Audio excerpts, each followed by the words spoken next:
Hello friend, শুভ দুপুর সবাইকে। তো আজকে শনিবারের নিরামিষ রান্নাবান্না। তো চলো দেখে নিই কী করেছি আজকে। আজকে করেছি এখানে হচ্ছে মটরের ডাল, লাউ ডোকা দিয়ে মটরের ডাল।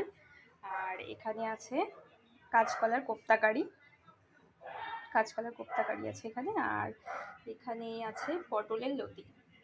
তো পটলের লতি খেতে একটু তিতকুটেই হয়, করলার থেকেও একটু বেশি হয়, তবে ভালো লাগে। তো তোমরা জানি না এই পটলের লতি কে কে খেয়েছো আর কে কে খাও।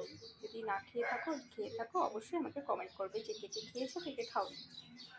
আর এটা হচ্ছে তেল পটল, এখানে আছে টমেটোর চাটনি, আর এখানে ব্যাটার গোলানো আছে। এখানে বড়া হবে দু রকম, একটা হচ্ছে চাল কুমড়োর পাতার বড়া, আর একটা হবে মিষ্টি কুমড়োর বড়া।